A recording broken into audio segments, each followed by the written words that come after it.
skydiving is an inherently dangerous sport. You and/or your instructor may be seriously injured or killed as a result of your participation. You will be able to reduce your risk of injury or death by taking your training seriously and listening closely to your instructor's directions. Your safety is our #1 priority. Please turn off your cell phones while we are training because this is really cool stuff. You are gonna want to see this. But first, some fine print. This tandem training video exceeds minimums required by the FAA FAR Section 105.45 as recommended by USPA, as guided by Strong Enterprises. The briefing must include the procedures to be used in a case of emergency with the aircraft or after exiting the aircraft, while preparing to exit and exiting the aircraft, free fall, operating the parachute after free fall, landing approach, and landing. In other words, we're training you as the FAA requires, and then some.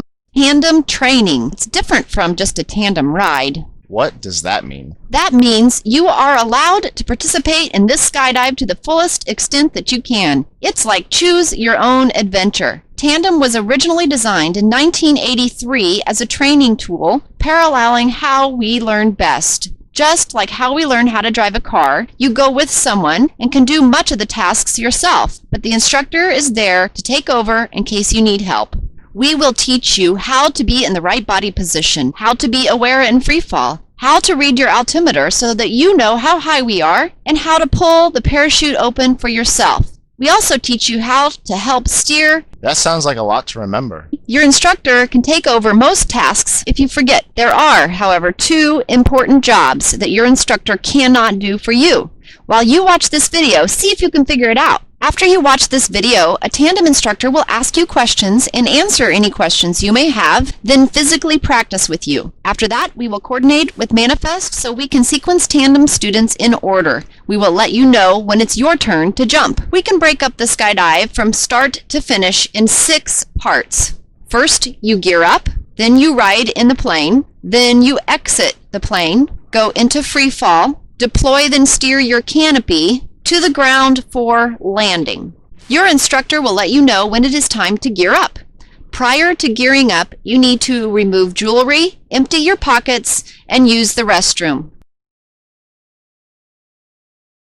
We will assist you in putting on your harness. In addition to the harness, you will also be given goggles to protect your eyes. The equipment you will be jumping with is state-of-the-art technology manufactured by the people invented tandem jumping. It is equipped with a computer-based automatic opening device for the reserve parachute. Your instructor has a handle to open the main parachute, and so do you. You will walk out to the airplane with your instructor. Watch out for the propeller and approach only from behind and only with your instructor. Your instructor will tell you where to sit in the airplane. Watch your head on the wing and the door. You will wear your seatbelt and leave it on until instructed to take it off. If there is any emergency during the plane ride, follow your instructor's directions. You may be asked at any time to get into the arched body position or give yourself a hug by placing your hands on your harness. Do not try to adjust your harness yourself. It may seem loose while you're sitting hunched over in the airplane, but leave it alone. If you are unsure or feel uncomfortable, tell your instructor. But be assured your instructor will check that you are tight and secure before exit. The plane ride takes about 20 minutes, so relax and enjoy the view. When you are almost at exit altitude, your instructor will direct you to get into position so he can attach the harness you are wearing to his parachute container. You will be attached at 4 places: at the top right and left, and at the hip, right and left. Your instructor will also show you where your main ripcord is, which would be to your right hip behind you. You can feel with your right hand where the ripcord is, but don't pull it in the airplane or your skydive will be over before it begins. Your instructor will also tighten the straps on the side to make the 2 of you as close as she can. You may have to sit hooked up ready for exit for a couple of minutes. When the plane flies over the airport at jump altitude, the door will be opened. When the door opens, it will become windy, loud, cooler. Before exiting, your instructor will ask you if you are ready to skydive. Then you and your instructor will move together into position to get ready for exit. Then give yourself a hug and put your head back in preparation for the arch. Take a deep breath and let it go. Relax. Yeah, right. When I'm about to hurl a planet at my face. Soak this moment in. You are about to jump out of a perfectly good airplane. Your instructor will give the command to leave the plane by rocking gently and saying, "Ready, set, arch." Then you are in free fall. You need to achieve the arch body position so the 2 of you can become stable. That body position looks like this. Your chin is up, with your head still back, just where you had it before exit. Your legs are about shoulder width apart. Your hands are even with your head, close to your ears, but also about shoulder width apart. Your hips are forward, pointing down towards the ground, with your knees higher than your hips. The arch occurs in your hips, not your chest. So exaggerate the arch by putting your knees higher than your hips and keeping your chin up. When you are experiencing something new or are unsure, it translates into your body like fetal position, which is knees low. But the arch, your knees should be higher than your hips. Arch and keep that body position, holding still. Your instructor can compensate somewhat for errors in your body position, but only if you work as a team. I want to see that again.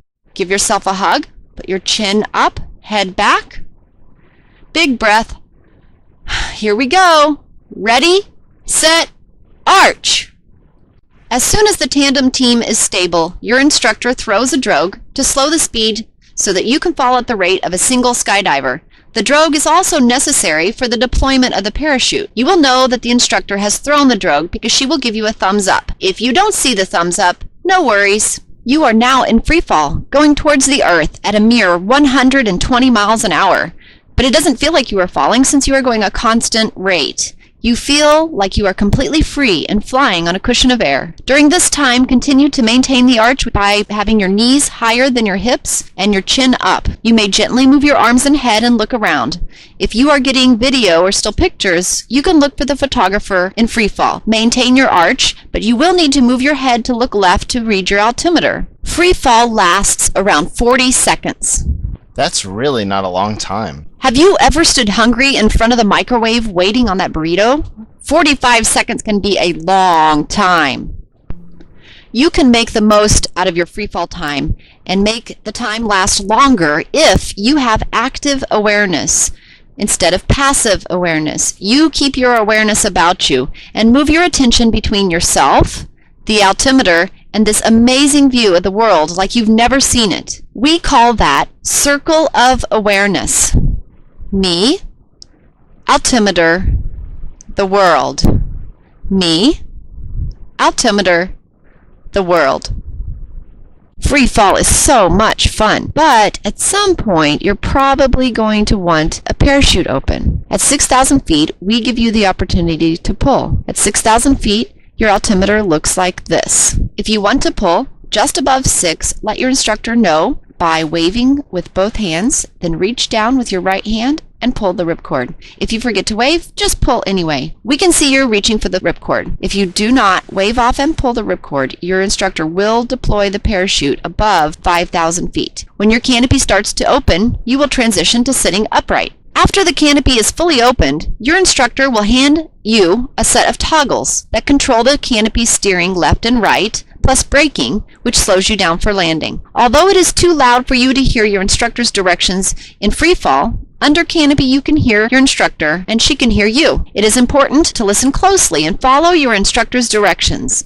As you fly, he will teach you the basic concepts of controlling a canopy. If you like roller coaster rides, you can build your own private roller coaster in the air. I like roller coaster rides. You can turn gently or spiral fast.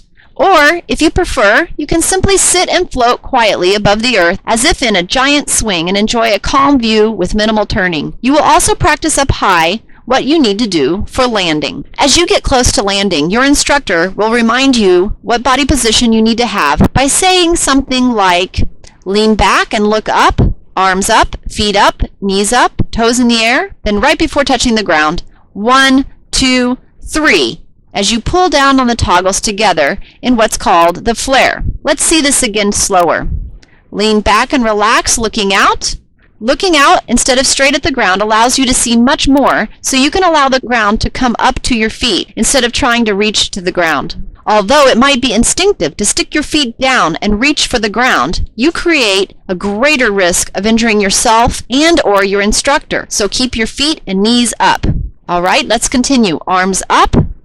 Right before landing, you will need to have your hands in the toggles all the way up. This means the canopy will be flying at full speed, and the ground may seem to come up quickly. Wait for your instructor to tell you to flare in 3 stages. 1, 2, 3. This count may be fast, 1, 2, 3, or slow, 1, 2, 3, depending on how the parachute responds in your conditions. The flare slows the descent for landing, but you may still have some forward horizontal speed. That's okay. That's why you need to keep your feet and knees up and let the ground come up to you. Once your feet have touched the ground, let go of the toggles so the canopy can be collapsed. Depending on the winds, temperature, density, altitude, your weight, your contribution to the flare, the timing of the flare, and many other unpredictable factors, you may have anything from a stand-up, tiptoe landing, to a sitting or sliding landing, to what we call a crash and burn landing. In most cases, a coordinated sliding landing is preferred to reduce the possibility of injury. Unless your instructor tells you differently, exactly upon landing, plan on sliding in. Once you have landed, your instructor will unhook your harness from his container so you can separate and celebrate your jump. What does it take to jump solo? The world of skydiving is amazing.